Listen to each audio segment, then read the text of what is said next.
Hello YouTubers, James T coming at you from the top secret location here in Texas. Wanted to go over a gun real quick here for you. I'll do a quick takedown, field strip, and a quick reassembly as well. Really quick, just want to let you know what it is. This is a Para Ordinance Slim Hawg. It is the smaller version of the Para Warthog, which is very popular. I think these guns are as popular as they are because of their aesthetics. They're very, very good looking guns. This is the 3-inch barrel version. It's very, very small, hence the Slim Hawg. It does have skeletized features. The hammer is a skeletized hammer, and the trigger as well is a skeletized trigger, meaning they're not full, just kind of skeletons. Anyway, there's a little screw in there which tells me that this trigger is adjustable. I do like that. The trigger is set up pretty well at the moment. It doesn't take very much. Well, let's safety check first, shall we?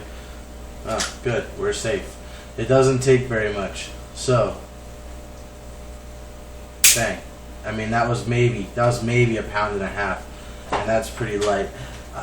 One thing that I do very much like about this gun, and I think it attributes to the accuracy that the gun has, is very simple. It's the sights, and I'll give you a good picture here really quick. Those are pretty clean. Let me get in there. Sorry. Those are pretty clean sights. Pretty easy to use.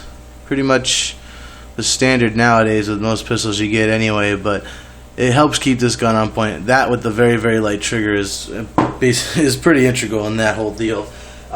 This gun is obviously designed for concealed carry. A holster recommendation I would have for you folks is the DeSantis gun hide. It's got a code of 106E1 on there, just so you know what's up.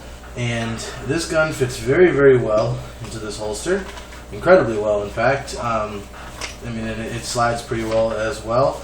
I haven't had a hard time getting it out of the holster and drawing, unless I'm not wearing a belt. This don't work very good without a belt. I know it wouldn't. Nothing to catch on. But if I'm not wearing a belt, it just pops out. But either way, it still stays in place. Now, I am going to do a little bit of a field strip and reassembly for you guys. Let's see. So, real easy gun to field strip. Another gun that disassembles kind of similarly, where you have to hold it in a single spot rather than just kind of resting it somewhere. Is the Smith & Wesson. Oh, let me take the mag out first. The Sigma does this too, where you kind of have to hold the slide in one spot. But basically, you get that little button over there. You just pop it out, pull the pin. From here, I'm going to lay down this little. I'll just use the mouse pad. That's easier.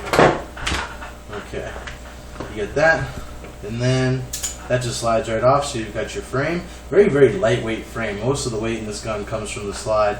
That's not overly uncommon because this is but this is a steel frame gun. You don't get a whole lot of weight in this steel right here. Either way, put that there. Now this spring is under a lot of tension. And the reason that is true is because this is a 3-inch 1911. Your first 1911s, I think, had a 5 or 5.5-inch barrel, and there's a lot of room for the spring, and you didn't even have to be all that strong. But with this gun being so short, having to cycle this round in this amount of space, right in here, it's going in there. So with that being said, it needed to have a really strong spring to run the action. So yeah, we're still taking it down. Alright, so like I said, this string's pretty strong, so we want to keep 2 fingers on it, and I really think that's why there's that big old plate on there, right there, so you can put 2 fingers on it. And the spring comes out. This is the slide spring, and then this is the recoil spring right here, and that comes out into 2 pieces. Usually that's 1 piece on most handguns. Now, you'll see with the barrel that it's not as easy to take out as usual. Well, before we do that, there's a little cup right here, right there. That cup holds the spring. I always forget about that because I don't have any other guns that have that little cup. But you bring that down, and you have to bring that down. If you don't, it gets stuck. Okay? So you bring this here down. Comes out. Boom. Now we've got a fully field strip Para Slim Hawg. Great. Let's put it back together. Just as simple. Now remember, if that thing is straight up, what's going to happen? Can't get it in there, right? Not working. Alright. So, I want to push that down, but before we reassemble, we want to push that back up because otherwise the spring doesn't work too well there.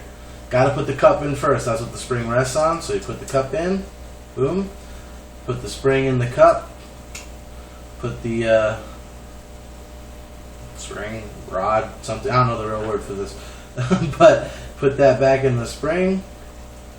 You want to use 2 fingers once again, because you can. Most times you can't with these things, but you can use 2 fingers on this. That's kind of the technique that I use. You can see it. I just bring it on down like that. Oh. There you go. She's in there. Now, this part gets a little bit tricky. The way you have to come in with this makes it difficult. And I'll explain that in a second. Once again, you want to hold it the way you did when you disassembled it. Okay? And if you just try to, and then this is going to take a second so I can demonstrate, but if you just try to push this in, it doesn't work. You can't just push it in. You got to come from the bottom. Okay? You got to start down here and then push it up. That time. That didn't even work that time. You come from the bottom, make sure it's nice and low, and then push it up and in, and then boom, there you go. It's in there. And so there we go. Okay, now it's all the way in there. And then we already know there's no ammo in here, so I'll just go ahead and clear the trigger. Boom. And put that magazine back in there. Speaking of magazines, this is the 6-round Para magazine that came with it. It comes with 2. They do hold 7 rounds if you want to put the 7th in there, but if you put that 7th in there, you will not be able to close the chamber or close the slide. It'll get stuck. So really, they are just 6-round mags.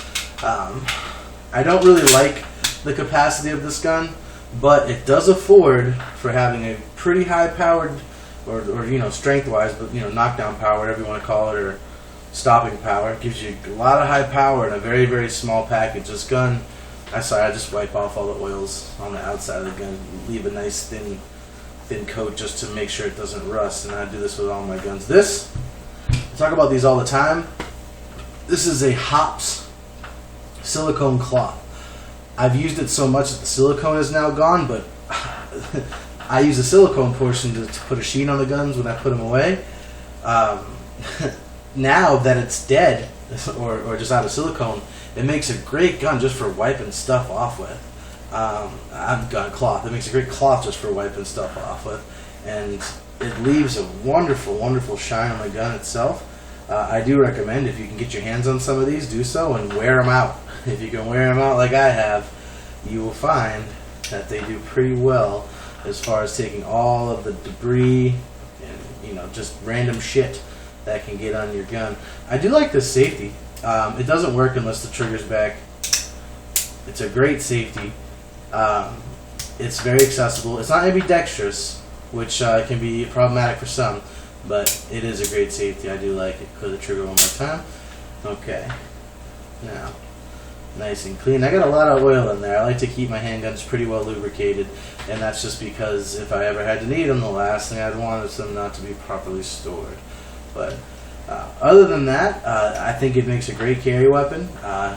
It's an inner waistband holster. I mean, you're talking about a very slim profile.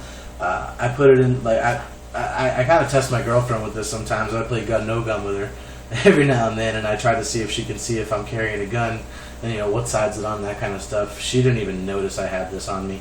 And it's, I mean, this thing is a pretty slim profile, so, you know, it's not all overwhelmingly obvious that it would be on me either.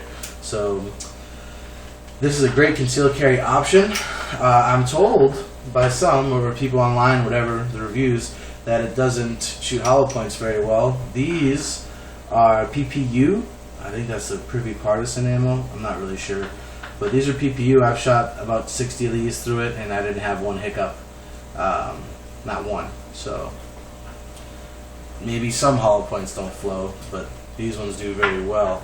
I've been keeping the gun covered up most of this video. I like to, like I said, I like to make the finish look real nice. If a gun doesn't look nice to me, I don't want it. And going back to that, I know I mentioned it at the beginning of the video, this gun is beautiful. I mean, the skeleton trigger, the skeleton hammer, the serrations nicely in line with the grips. The grips are good looking on this gun. I just don't like them for functionality. I don't like the way they feel. But at the same time, you know, they're not horrible. You can live with it. The one thing that I don't like about this gun, though, is that there are no aftermarket options. There's some, but, you know, it ain't like a friggin' Glock or a Beretta where you can change up your grip styles a whole bunch. Glock, obviously, you have the over molds. But I do like the way the beaver tail looks. It flows up real nicely. The Warthog was a big seller just because of the way it looked too. A lot of people give these guns a little bit of guff, but I think if you took one to the range and shot it, you'd thoroughly enjoy it. It's a good gun. One of the things that I don't really like, another one that I don't really like, is because of the 3-inch size in this 1911, the recoil spring is very, very tight, okay? Meaning, you pull it back, it's not overwhelmingly difficult, but at the same time, when I do my slide release, I like to just push this down. I know a lot of people cock their gun and let it go, but you have to really give that a good yank to get that down. Once again, I always like to make sure. I had a negligent discharge once, so I always make sure before I pull that stupid trigger. But that'll be that. If you got any questions, feel free to ask. Once again, I think it's a great concealed carry weapon, very low profile, very high power. Not so much in the magazine capacity, but hell, you could get one of those big mags and stick it out of here if you wanted to. Not that it would make any practical sense. But there you go. Para Slim Hawg signing out from the top secret location here in Texas. And a bunch of Gumby stuff too. What do you know?